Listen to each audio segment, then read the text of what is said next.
Hola, buenas noches. Saludo a toda la comunidad de radiestesia de este canal, que cada día me acompaña más.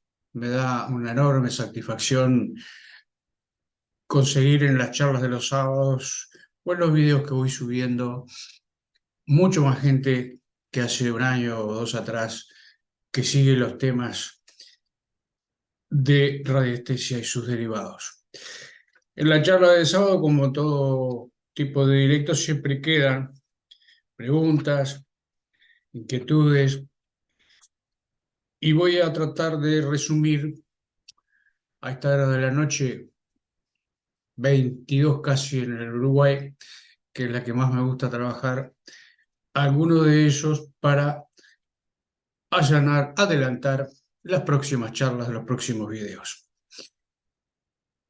El tema central quizás sea la radiestesia toca cuando hace detección puntos exactos de lo que está buscando. Repito, la radiestesia cuando hace detección, todos somos detectores, alcanza puntos concretos, es decir, llega a un lugar y dice, acá está lo que busco, ya sea la vena de agua, un objeto perdido o lo que sea, y ahí voy a relativizar el tema, porque cuando estamos buscando venas de agua, por ejemplo, se produce el señalamiento que es en cruz, pero si nos retiramos un metro hacia atrás o avanzamos un metro adelante o hacia los costados, vemos que sigue marcando.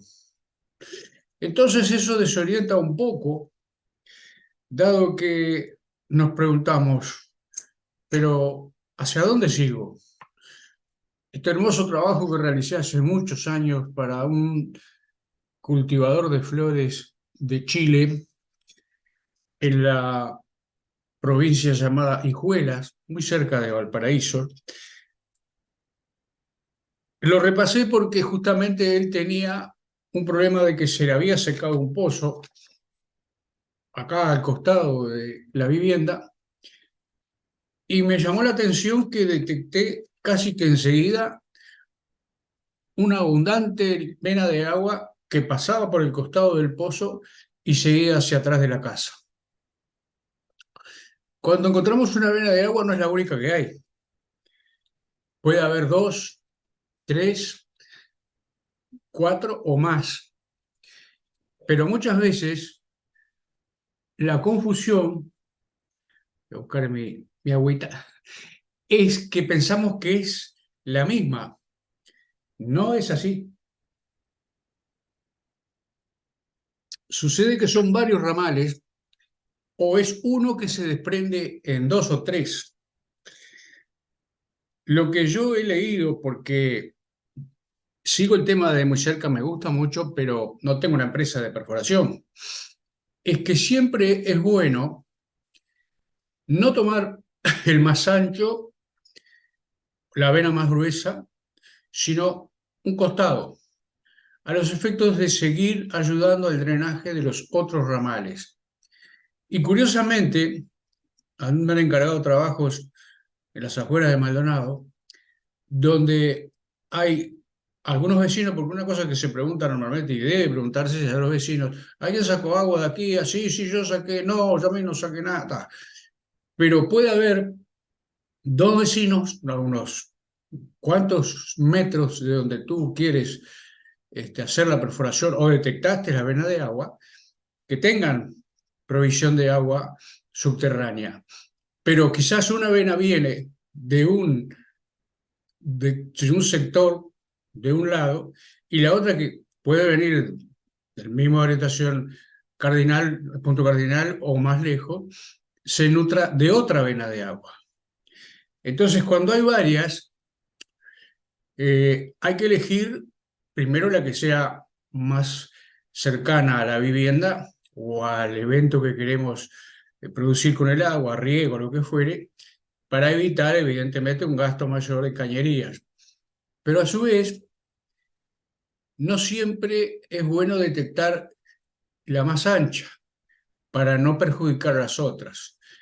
sería bueno conseguir una que esté cerca de la mayor y tratar de ubicar ahí la profundidad que tiene, la cantidad que nos va a dar de litros hora, si es rocoso el lugar cuando vamos a perforar o no, porque si es rocoso va a romper máquina, perforadora, va a romper tornos, va a romper el evento, va a encarecer el evento, y a su vez no perjudicamos a los otros ramales.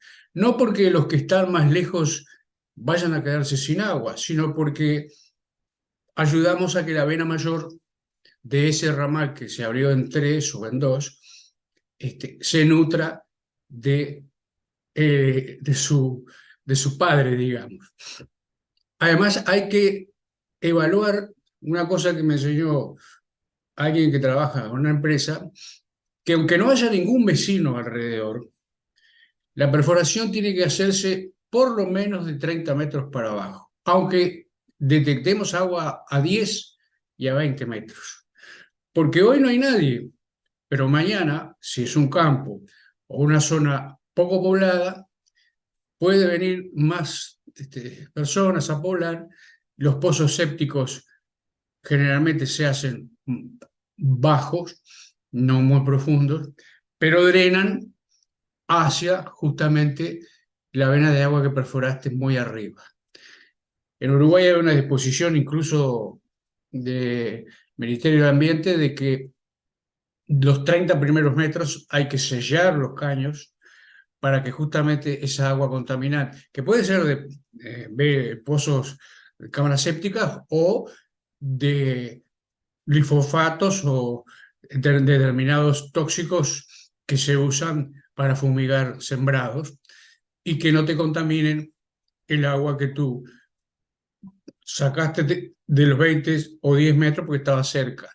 Entonces, la garantía de que tu agua sea pura, ya sea para riego o para beber, también hay que preguntar cuando se hace una perforación, ¿esta agua es potable para la bebida? Y a veces te va a decir que no es bebible para la persona que van a vivir allí, pero es factible de que sirva para la agricultura, para la huerta, para un fin como hacer una piscina, etc.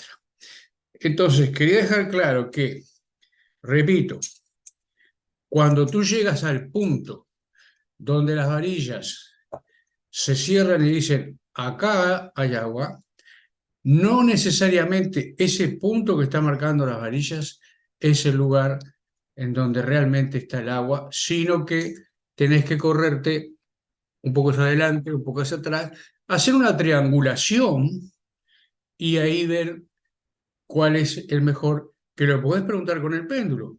Tomás el péndulo y decís, este es el mejor lugar para que yo perfore para el fin, pongámosle, regadío o abastecer mi casa. Y el péndulo te va a decir sí o no. ¿Qué profundidad tiene? Y el péndulo te va a dar, vas contando de 10 en 10 si querés, 10, 20, 30 hasta llegar a la profundidad que tiene. Y te va a decir también el péndulo, porque tú vas a preguntarlo, ¿cuántos litros horas me da esta vena que voy a perforar? Y te va a decir, creo que una promedia de 5.000 litros hora está bien, un poquito menos, si vas a necesitar menos, tampoco estaría tan mal. Entonces ese es un punto donde la radiestesia tiene que trabajar con mucha delicadeza, porque lo mismo sucede si encontrás un objeto perdido.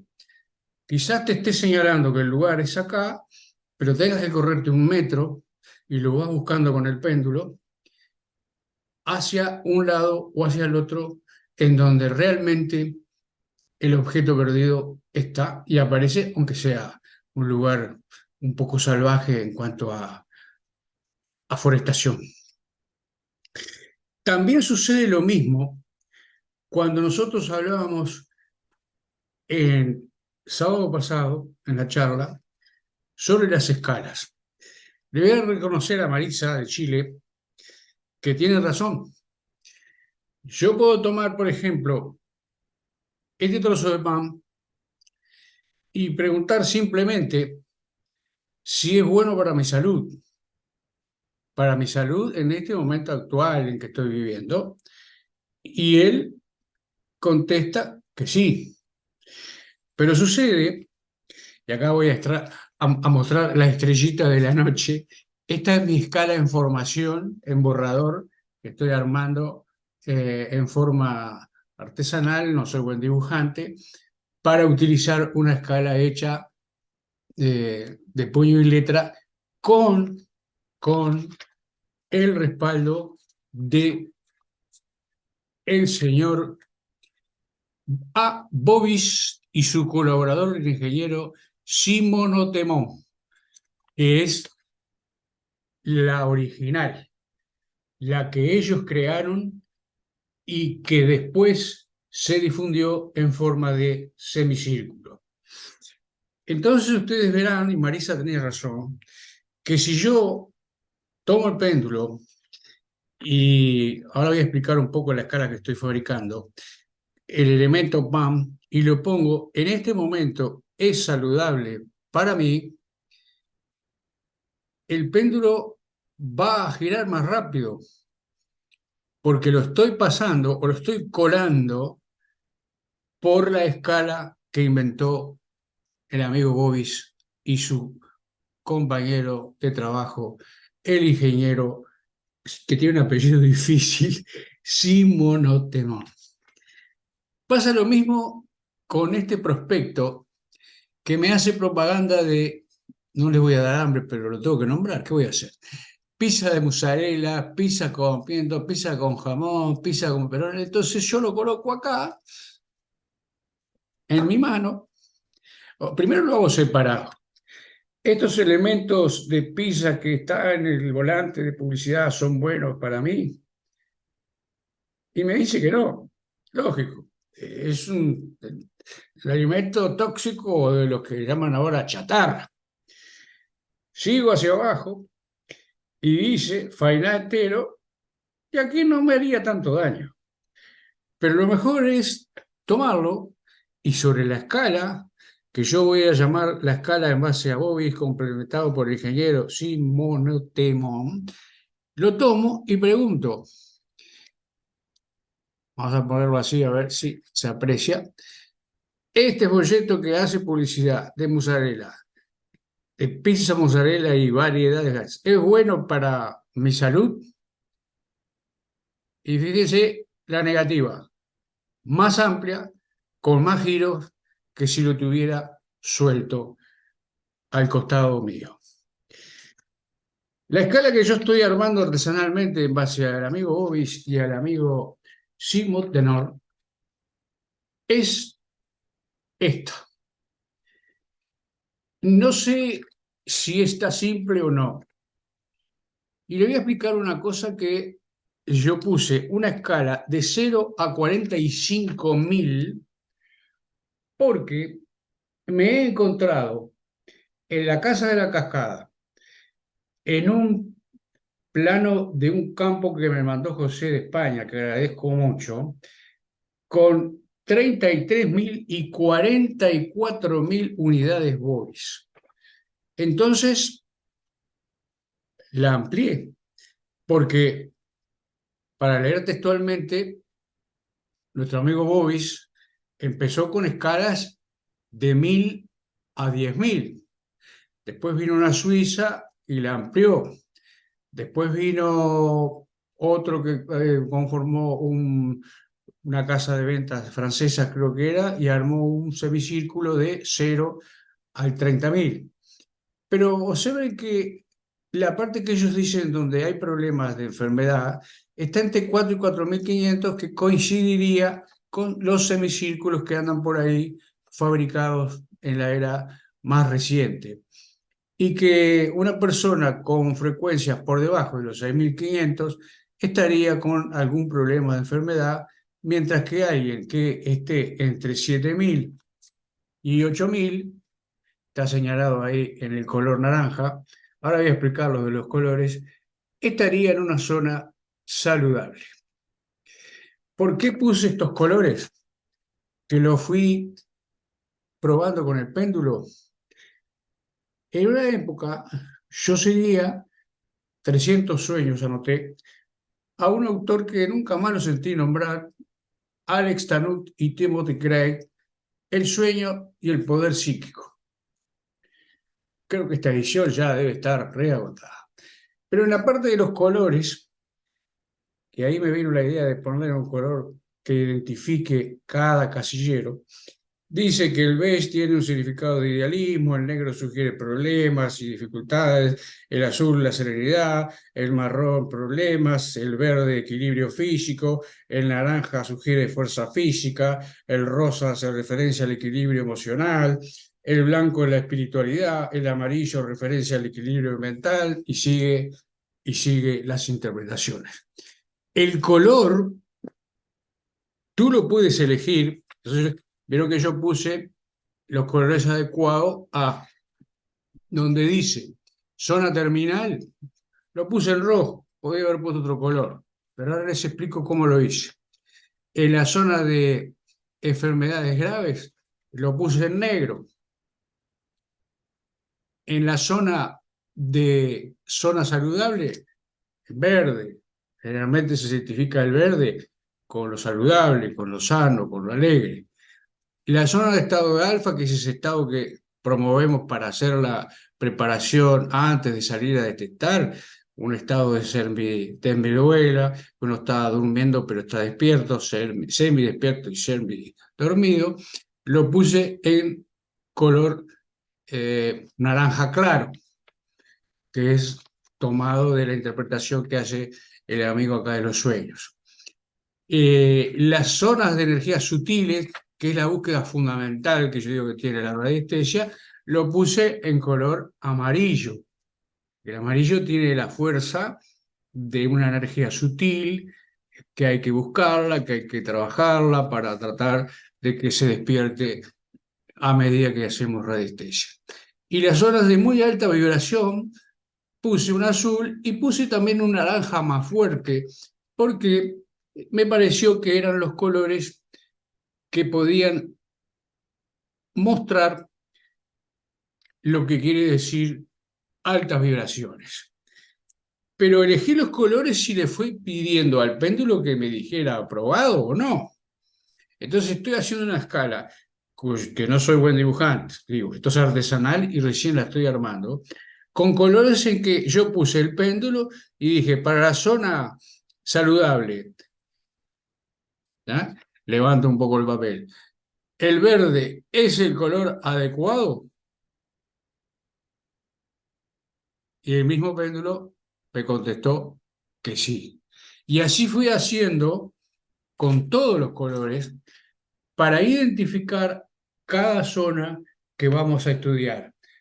De un terreno, de una persona, de una casa o de cualquier otro elemento donde empleemos la escala llamada biómetro de Bovis y que increíblemente, aunque yo al principio rezongaba un poco con ella, funciona.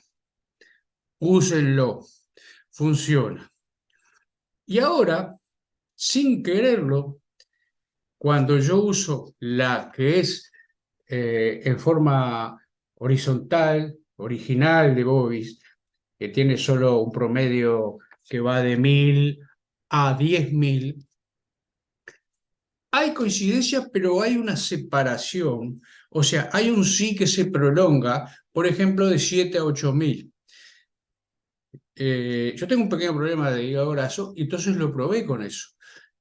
Y me daba 2 puntos, de 7 o de 5 a 5,5. El problema más grande que tengo es el de la vista, que ahí me da 4.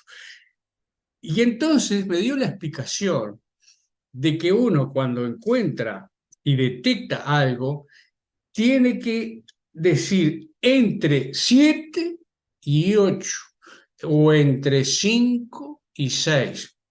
Fíjese que cuando uno cuenta las unidades Bovis, y a mí me pasó siempre y lo vengo diciendo, yo cuento hasta, por ejemplo, 10.000 unidades Bovis, pero cuando paro el péndulo y retomo, no es 10.000 la cantidad que me da, sino que me da 1.000 menos.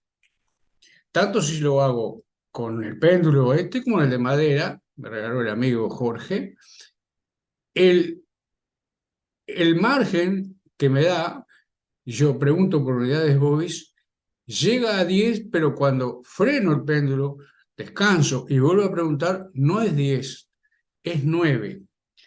Entonces, esa enseñanza me da que cuando nosotros usamos un biómetro o escala fabricada por nosotros o hecha por algún otro colega, todas son válidas, todas son válidas, tengo que decir, bueno, la situación en la que estoy preguntando está entre 7 y 8.000. Hay un margen entre 7 y 8.000 que me permite a mí tener la certeza de que el elemento saludable o no existe, pero hay un rango donde no hay una exactitud de 7.000 en concreto o de 8.000 en concreto. Eso lo aprendí porque yo probé, cuando estaba fabricando el biómetro que estoy haciendo casero, había diferencias con la escala original de Bovis, porque el péndulo decía sí, 6, 7 y frenaba ahí. Entonces me digo, bueno, esto me está enseñando que el margen de cualquier detección que hagamos, los radiestesistas somos detectores por excelencia, es entre 6 y 7. Con lo cual no quiere decir que nos escabullamos y nos tapemos por si hay algún error, sino que realmente el margen puede estar entre 6 y 7 y de repente es 6 y medio. Es lo mismo que cuando digo, acá está el agua, o acá está el objeto perdido, y por ahí nos matamos buscando alrededor, pero hay un margen hacia arriba, hacia atrás o hacia los costados, donde, como hace nuestro amigo Hugo, con el pointer tenemos, si es metal, que ir buscando a ver dónde está el elemento que buscamos, si es metal. La otra forma de usar las escalas, yo le había dicho a Marisa y a todos los que habían consultado, es la que sugiere el padre Gérula de Argentina, que tiene una cantidad de círculos infinitos, pero tú puedes medir desde la pureza del aire donde estás, puedes medir estados de ánimos en general, puedes medir lo que se te ocurra. A mí se me ocurrió poner en un gráfico como este, también hecho casero, como la escuela, estamos regresando a la escuela siempre, el grado de eficiencia en el que me estoy desempeñando como radiestesista. No para martirizarme de qué lejos que estoy, de qué cerca que estoy, ni nada por el estilo, sino para saber que me tengo que mover entre un rango, vamos a explicarlo así a ver si podemos. A la derecha tenemos el grado positivo de avance, y a la izquierda el negativo si es que estamos recién empezando a trabajar o todavía nos falta. La escala, como ven, va de 0 a 100%. Y va pasando el péndulo por el casillero de 10%, 30%, 50%, 70% y 60%. Eso sirve para evaluar tu progreso. Si empezaste hace poco, no te sugiero que lo hagas. Pero si llevas 4 años, 5 años o muchos años trabajando, sería bueno saber qué porcentaje en positivo vas en cuanto a detector como radiestesista o en la tarea del rubro que te hayas planteado. Porque a veces te olvidas y no cuentas aciertos y errores, y en el caso mío me da un 70%, que es bueno, de aciertos y un 30% de errores. Lo que yo les decía que en estadística aprendimos en la Facultad de Psicología, que la estadística, y ustedes lo van a ver en las tantas encuestas, ahora hay una fiebre de encuestas electorales acá en el Río de la Plata que ni se imaginan, y ellos ponen siempre un 5%. Yo pondría un poquito más porque se equivocan casi siempre de margen de error. ¿Qué quiere decir? Que en todo trabajo que hagas, tú tienes que tener en cuenta que hay siempre un momento en el que tenés que aclararle a la persona que te está consultando que vas a chequearlo varias veces y que no es un trabajo 100% asegurado, que tú, como ser humano que eres, y la tarea de radiestesista es hecha por humanos, tienes tu porcentaje de error que en 30, en 100 no es mucho. O yo diría, si estás empezando y tienes unas proporciones que están cerca del 50%, vas muy bien encaminado. Insisto, no lo hagan cuando recién están empezando a trabajar y tampoco lo hagan todos los meses. Esto es un gráfico para utilizarlo una vez al año, o si tenés mucho trabajo y te piden mucho trabajo y estás practicando mucho, cada 6 meses. Y con este semicírculo puedes hacer todos los temas que quieras. Y como preguntaba Marisa, pero de 100 al 100%, sí, sí, de 0 al 100%, porque quizás en algunos rubros tú seas mejor que en otros y el gráfico te lo está cantando. Te está diciendo que como detector de venas de agua sos mejor que buscando objetos perdidos, que como detector de personas que se han perdido sos mejor que buscando tesoros, o que buscando tesoros sos mejor que buscando venas de agua, o línea Harman, o todos los rubros que vimos y charlamos el sábado, que son las orientaciones a las que nos va a ir llevando la radiestesia cuando nos gane el entusiasmo. La aclaración es muy importante y la voy a volver a repetir porque he visto canales como Mindalia y como algunos otros radiestesistas que hacen lo que ellos llaman la radiestesia terapéutica. Es un campo, no es fácil, no es un campo que tú puedas ir con flores de Bach, con yuyos para esto, una vez que hagas la detección, ¿verdad? Y con soluciones como si tenés una piedra en tu vesícula, te la voy a disolver con esto. Yo tengo una piedra en la vesícula, tengo una sola, pobre, está sola, pero la explicación que me dio el médico fue muy interesante, para que tengas cuidado cuando ves esos anuncios, radiestesista terapéutico, yo te analizo todo tu cuerpo y voy viendo parte por parte dónde están las fallas y dónde están tus aciertos. Los conductos biliares que la vesícula le envía a los conductos que salen del hígado para procesar alimentos, sobre todo los grasos, son muy chicos, son muy finos.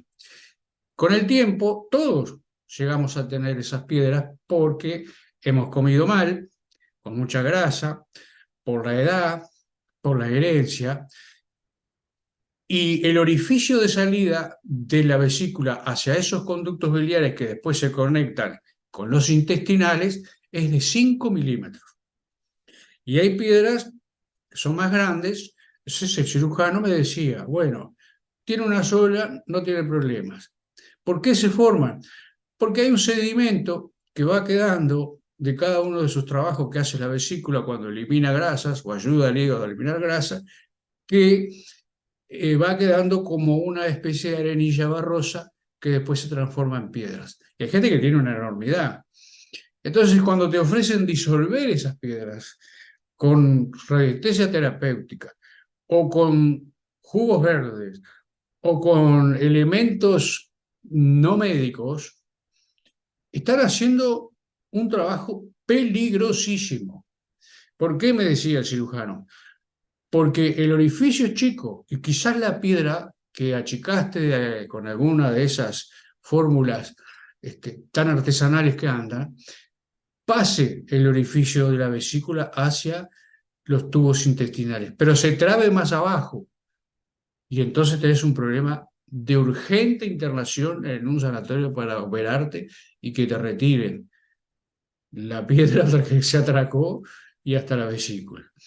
Entonces, lo mejor siempre es cuando uno hace una detección de este tipo o de otro tipo que sea vinculado a la enfermedad, buscar el respaldo médico correspondiente, sin que dejes de tratar con el elemento que quieras, con Reiki, con Feng Shui, con lo que aprendiste de las flores de Bach, con todos los elementos complementarios que se llaman hoy, pero sin dejar de consultar a la medicina tradicional. Como al revés, si tú mides con el péndulo un medicamento que te mandaron y te está diciendo que funcionó durante determinado momento, como pasa con los remedios para la presión arterial, pero después de un tiempo empezó a generar efectos secundarios, agarrás el péndulo, medís y te va a decir que ya no va más. Vas al médico y le decís, cámbiamelo. O hagan un tratamiento distinto para no depender tanto de estas pastillas que son las que normalizan la presión arterial. Esta advertencia es importante porque el radiestesista no puede incursionar. Yo diría que en ningún terreno, porque si vas a perforar para tener una vena de agua, tenés que saber que el terreno es arcilloso, si tiene roca, si tiene dificultades para después montar la cañería, si está cerca o lejos de tu casa, cuántos metros de agua, vale la pena esos metros de agua que te va a dar, etcétera. Lo mismo si estás en el campo de buscar personas que están desaparecidas, averiguar en la familia qué hábitos tenía esa persona, qué parentesco puede tener en otro lugar, etcétera, etcétera, para hacer el trabajo. Y en resistencia terapéutica, cuando yo vi, dije, pucha, caramba, con las manos nosotros podemos hacer un testeo y con las varillas también. Yo paro a una persona frente a mí, la practico con mi señora, que es la que se ofrece a veces voluntariamente, y paso las varillas todo por el costado del cuerpo de la persona que tengo enfrente, y cuando hay algún problema, la varilla se cierra. Pregunto, ¿te duele el estómago? ¿Te duele el pecho? ¿Te respiras mal? ¿Respiras bien? Bueno, anda a tu médico y decirle qué es lo que te está pasando en este lugar concreto que detectaste. O en un brazo, con un hueso, o en la parte de tu cerebro, en lo que fuere, porque somos buenos detectores, pero no somos médicos. Y podemos poner en riesgo a una persona. No, no vayas al médico que te va a mandar análisis, que te va a mandar. El análisis, la radiografía, la ecografía, está cantando que tú, como radiestesista, de repente le acertaste. Y diste en el clavo de que allí, donde las varillas se cerraron, había un problema para solucionar. ¿Qué mejor que solucionarlo con lo que ya tiene experiencia? Y no largarte por la cuenta y decir, no, no vayas, vas a estar ahí 1 hora, 3 horas, te demoran los análisis, para allá, ¿cuándo lo puedes hacer conmigo? No. El anestesista tiene que tener lealtad, honestidad, decir la verdad, y cuando no sabe, no sabe. Y cuando sabe y ve que hay un indicador de eso, por ejemplo, en estos círculos biométricos que nosotros decimos, y acá voy a nombrar a todos los que yo puse, es zona terminal, una persona que lamentablemente tiene pocas ya defensas para seguir viviendo, zona de enfermedades graves, porque ¿qué pasa? En la época que Bovis hizo el biómetro de él, puso cáncer, pero es una enfermedad que si se agarra a tiempo es más dominable que otras, como el mal de Parkinson, como el Alzheimer, que todavía lamentablemente no se le ha encontrado solución. Entonces puse enfermedades graves. Zona de enfermedades de baja inmunidad. Bueno, no podemos estar sanos, pero tener bajas defensas, que se decía en la antigüedad. Y entonces vas a tener que pedir a tu médico un suplemento que te va a decir, bueno, haga ejercicio, coma mejor, está comiendo mal, no se estrese tanto, deje un poco de lado los problemas. Zona saludable, bueno, se entiende que la zona saludable es cuando realmente tu cuerpo en ese momento que estás midiendo te está funcionando bien. Estado de alfa, bueno, ya lo expliqué, es el estado de relajación que tienes que tener para hacer la práctica de la radiestesia en el rubro que quieras. Y zonas de energía sutil y zonas de alta vibración, las dos últimas que puse, para mí son las más importantes de todo el camino que estamos recorriendo con la radiestesia. Porque cuando lleguemos a zonas sutiles, quiere decir que ya despertamos todo eso que no veíamos y que puede despertarnos el extrasensorial que tenemos dentro de nosotros y llegar a contestar una pregunta que hasta el día de hoy no lo podíamos hacer. Y la zona de alta vibración tiene dos connotaciones. ¿Por qué puse 45.000? Porque yo ya me encontré 3 veces con zonas de más de 30. Casa de la Cascada, el campo que me mandó José de España, un lugar cerca de donde él está viviendo, que era un círculo en medio del campo que estaba arriba de las 40.000. Y la casa que me mandó, creo que fue una señora en La Pampa. La altura, o sea, la vibración tan alta no es buena. Puede ser que en determinado momento te haga de descarga a emociones frustradas, a problemas que tenés, como decíamos anteriormente, atragantados. Puede ser que te sane algo de lo que anda mal en tu cuerpo. No vas a recuperar un brazo perdido, ni vas a recuperar una pierna ortopédica, nada, eso, ni en la Gruta de Lourdes, ni en ningún lugar. No nos engañemos.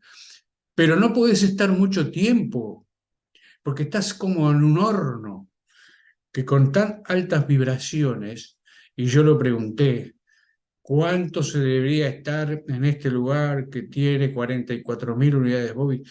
Entre 10 minutos y media hora.